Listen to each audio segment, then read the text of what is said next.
alone are worthy. You alone are worthy. Worthy to be praised.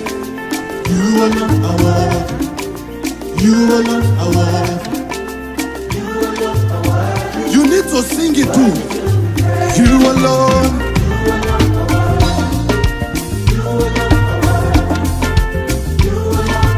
Worthy to be praised. Elele. You alone. You alone. Yeah. I give you 20 seconds. Scatter the dance floor now. Everybody. Everybody. Everybody. Everybody.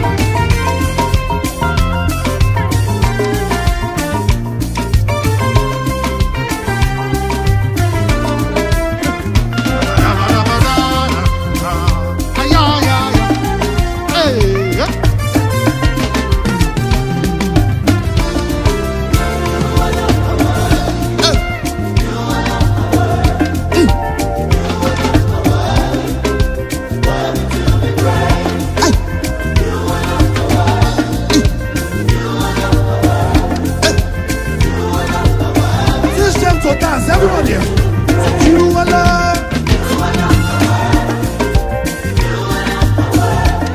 Aha! I love this now. You alone. You alone. Not good. Worthy to be praised. All right, I give you time to dance now. Come on, somebody.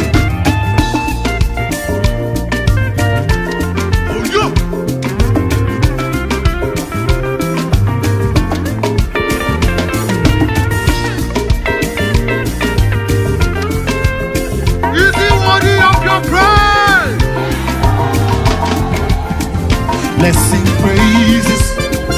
Let's sing praises. You alone are worthy. You are worthy to be praised. Hey, let's sing praises. Let's sing praises. You alone are worthy. You are worthy to be praised. Let's sing praises.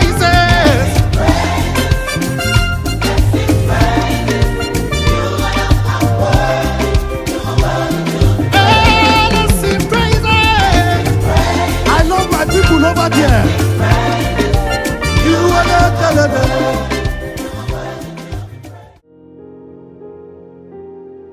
I'm sure you enjoyed the praise and worship and prayer section. Let's go straight into our teaching for today. We've been having the conversation on the education mountain, and our topic today is learn, unlearn, and relearn. I'm sure you are here and ready. So if you're here, just say ready. All right. So I'm talking about Nelson. Nelson came from a Christian home. He had Christian background where they told him to talk right, act right. And Derek went into a family where they just say anything they like, talk the way they want, act the way they want. Nelson and Derek went into the university and became friends, and they all came back home. And one day, Nelson's mother was talking to Nelson, and guess what? Nelson spoke rudely to her, he yelled at her, and that was a very serious issue in their family. What do you think Nelson should do better? How would you have thought Nelson should respond? What influenced the life of Nelson? I'm sure you know the answer. Derek, right? Yes. You know, what happened is that Nelson had swapped his teaching with the life and attitude of Derek. I'd like to read the scripture with us. Philippians 4 verse 18 from the Passion Translation. Say, keep your thoughts continually fixed on all that is authentic and real, honorable and admirable, beautiful and respectful, pure and holy, merciful and kind, and fasten your thoughts on every glorious work of God. Praise Him always. So your thoughts, your actions should always give honor to God. When Joseph was going to see Pharaoh, he had to dress in the manner that represents who he is, in a manner that represents King of Egypt. And guess what?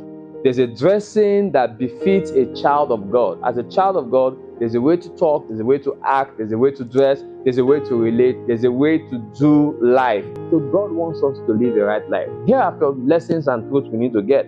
Number one, do not forget you are in Christ. Don't forget you are a new creation. Don't forget you are in Christ. Number two, let your life glorify God. We are created to glorify God, and our life must always glorify God. Number 3, be careful of the habits you pick up. While you are in school with your friends, you must be sure that the habits you pick up are the ones that will glorify God and honor your parents. Number 4, learning is not attained by chance.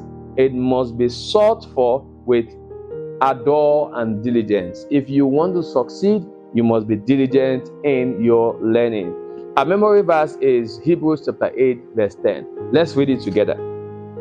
For this is the covenant that I will make with the house of Israel after those days, says the Lord.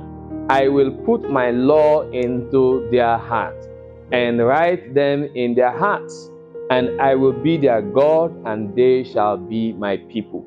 So as a Christian, you are God's child. God is your Father, God is your Lord, and you are His Son. So you are privileged. As summary and application, He said, constantly renew your mind. Renew your mind with God's word. Renew your mind with right wisdom.